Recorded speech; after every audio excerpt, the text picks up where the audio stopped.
the four loop currents as I1, I2, I3 and I4.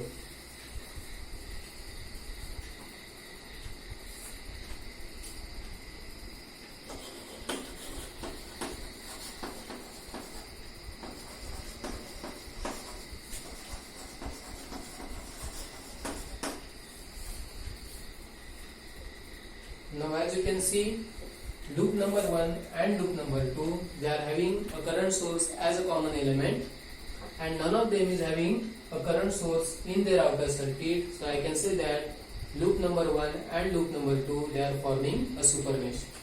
So I will directly write down the equation by super mesh concept as I2 minus I1 is equal to 15.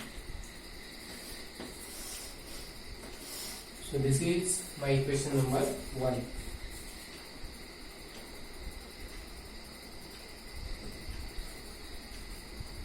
Now I have to apply the super mesh, or I have to analyze the remaining component of the two loops forming a super mesh by using KVL.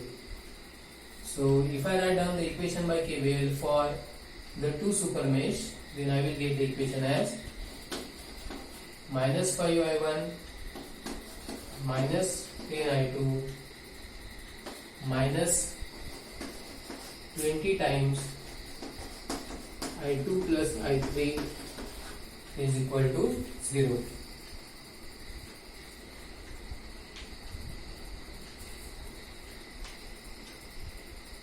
So if I solve it further, the equation will be minus 5I1 minus 30I2 minus 20I3 is equal to 0. So this is my equation number 2.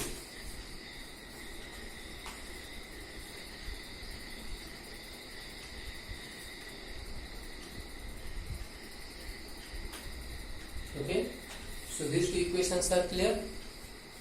Now let us continue our analysis for the remaining two loops. So please note down these two equations which I have written by applying the concept of super mesh for the first two loops. Let us try to proceed further.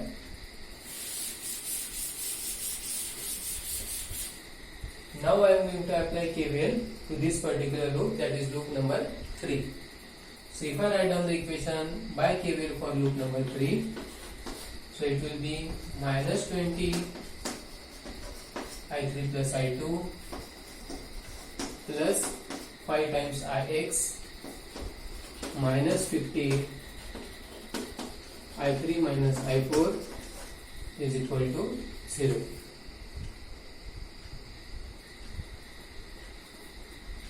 Now if you look at loop number 1, so this is the unknown current that I have assumed as current I1, and this is the current Ix they have given. So if you look at the direction of these two loop currents, you will find that Ix and I1, they are same, and as their directions are also same, I can write down Ix equal to I1. So in this particular equation, I will replace Ix by I1 and I will simplify it further. So if I do that, I will get the next simplified equation as 5I1 minus 20I2 minus 70I3 plus 50I4 is equal to 0. So this is my third equation in series. The first two I have already obtained by using super mesh concept. This is the third one which I have obtained by applying KVL to the third loop.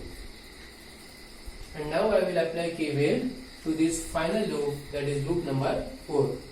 So if I apply KVL to loop number 4, so the resultant equation will be minus 50 I4 minus I3 minus 10 I4 minus 720 is equal to 0.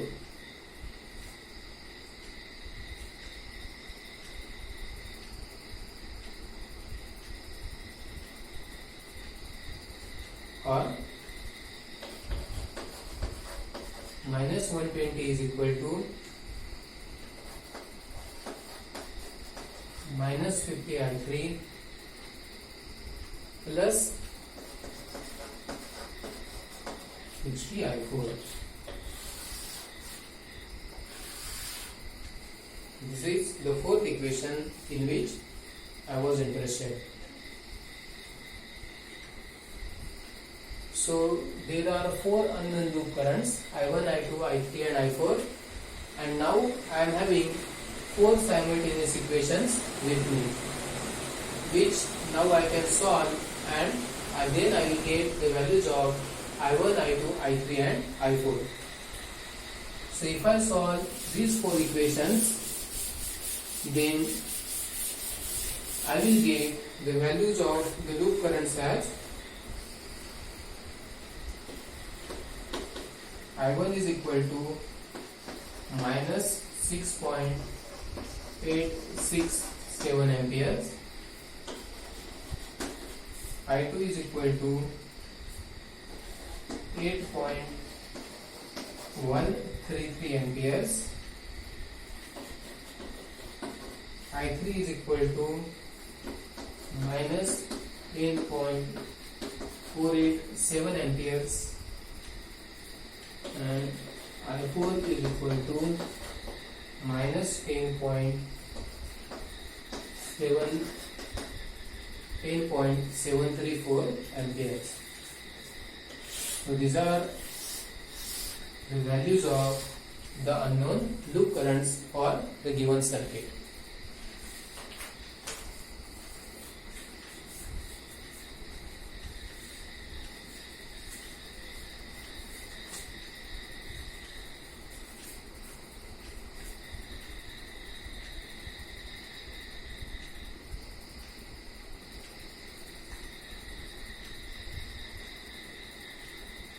Okay, so one more numerical we'll solve based on the concept of supermesh, and then we'll proceed further with the concept of supernode.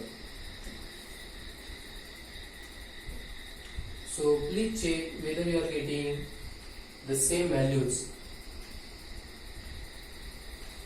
and then let us try to solve one more numerical based upon the supermesh concept.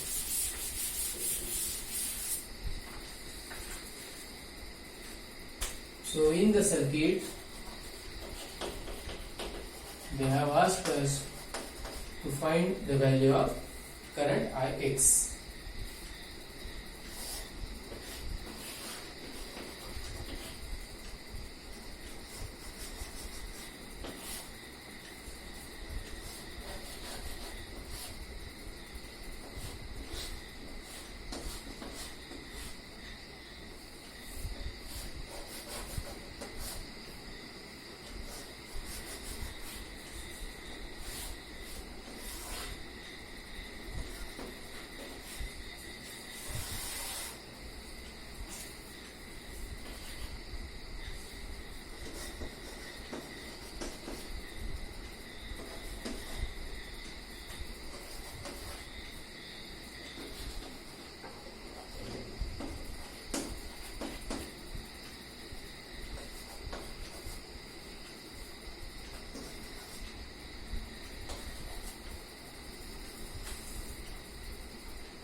Okay.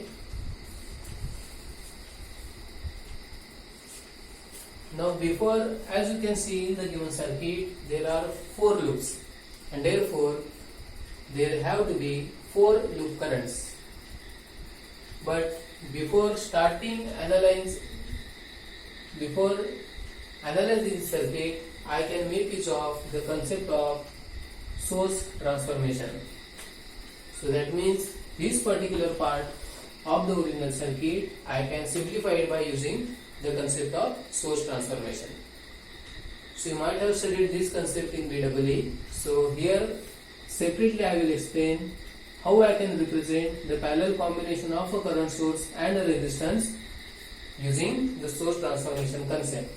Now we know by Ohm's law V is equal to IR, and therefore if I want to represent this parallel combination of current source and a resistor, then the equivalent circuit will be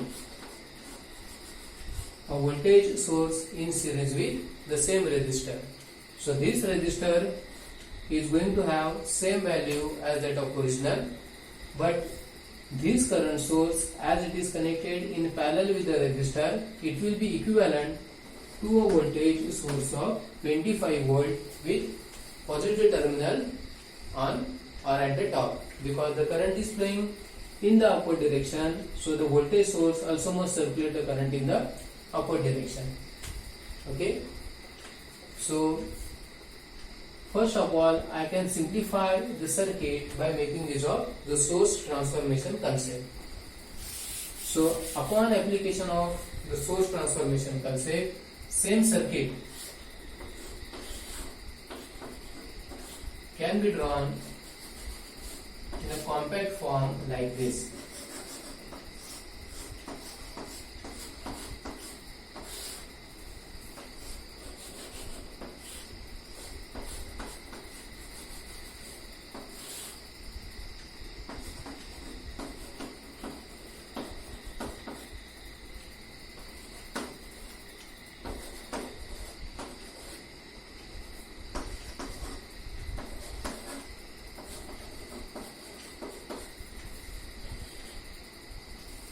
Okay.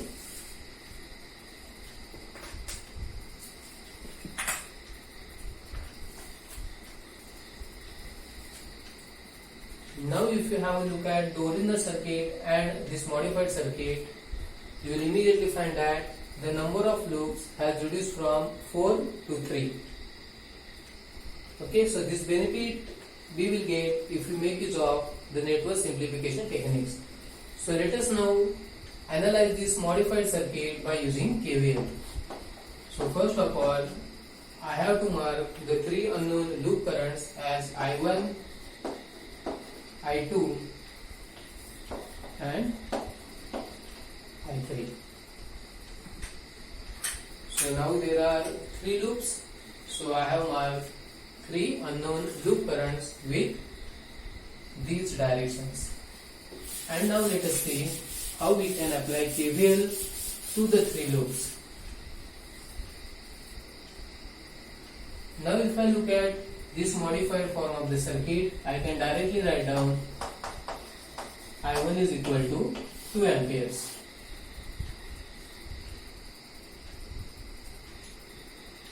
Now loop number 2 and loop number 3, they are having a current source as a common element. That means loop number 2 and loop number 3, they are forming a super mesh. So using the super mesh concept,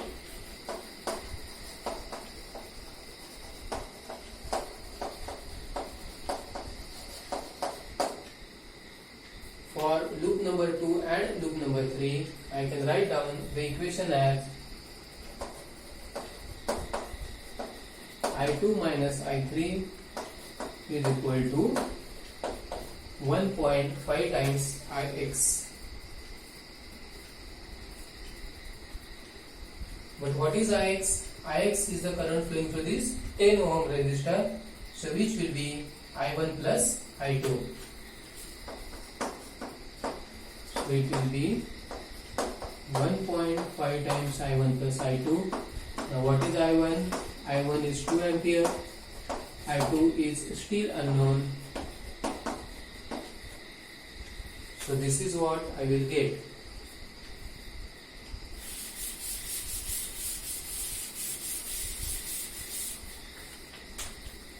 And now if I simplify this equation further, then the equation will be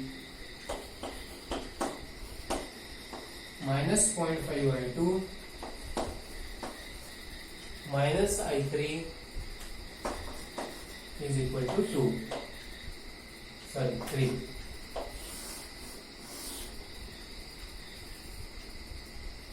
Okay, this is the first equation I have obtained.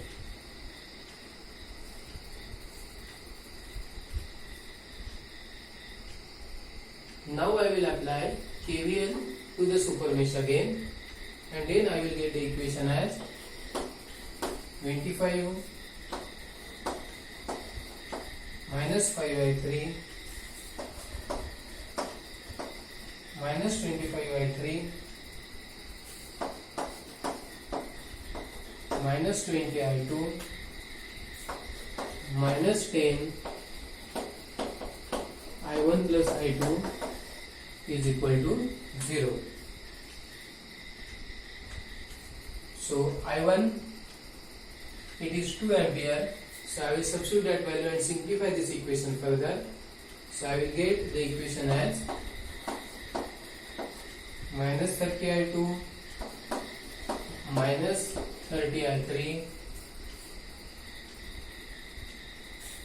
is equal to minus 5.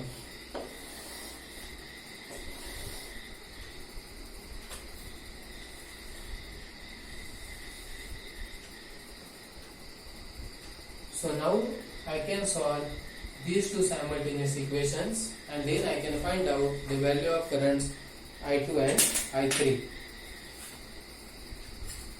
So please check whether you are getting these two equations.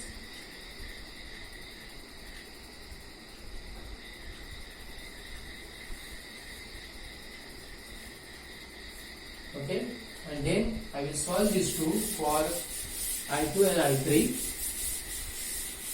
which will give me I2 as 6.33,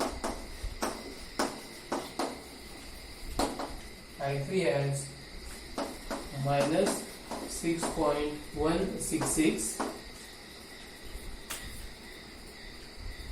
and therefore the current Ix which they are asked us to calculate, which is I1 plus I2, so it will come out to be 8.33 amperes. This is the value which they have asked us to calculate.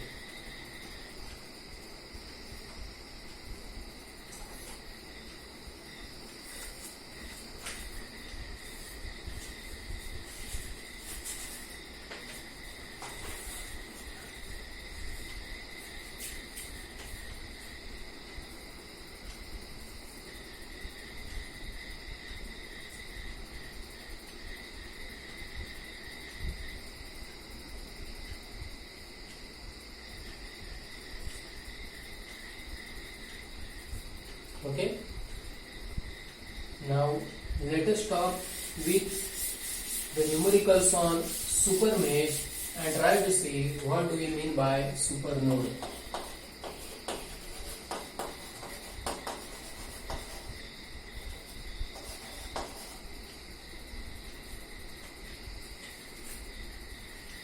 Now the definition of super node says that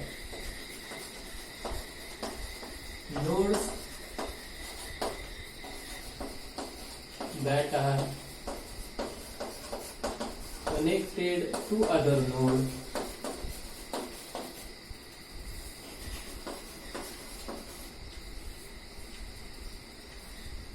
except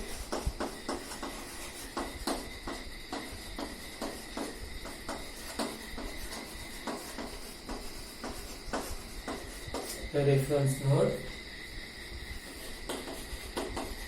through a voltage source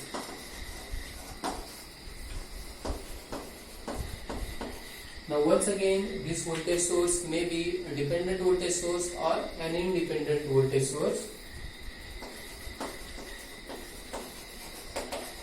are said to form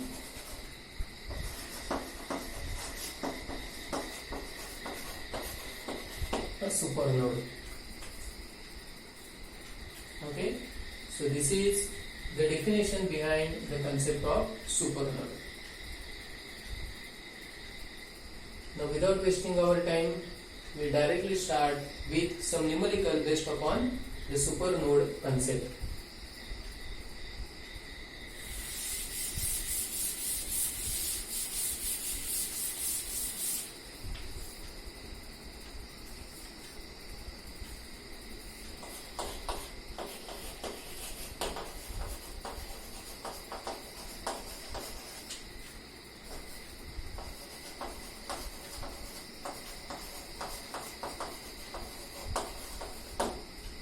Now, in the first numerical, we are supposed to determine the node voltages, and the circuit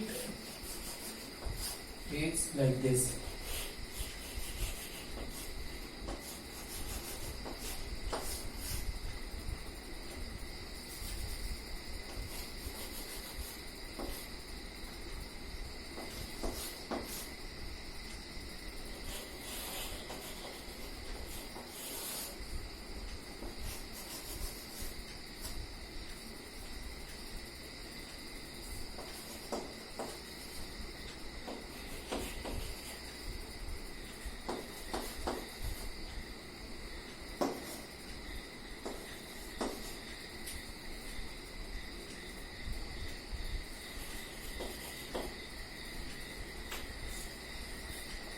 So this is the circuit given with node voltages as V1, V2 and V3.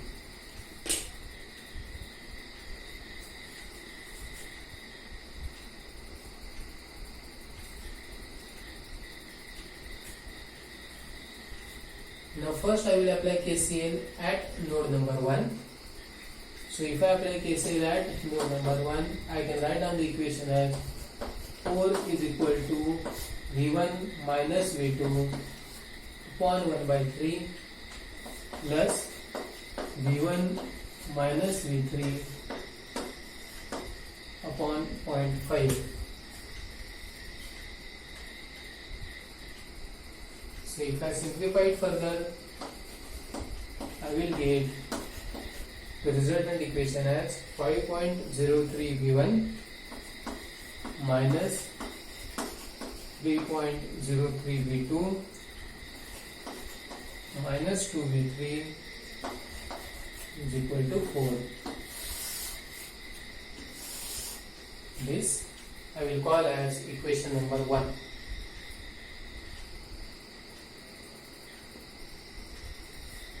Now if you look at node 2 and node 3, they are connected through a voltage source. So that means node 2 and node 3, they are forming a supernode. So according to the supernode concept, I can write down the equation as V2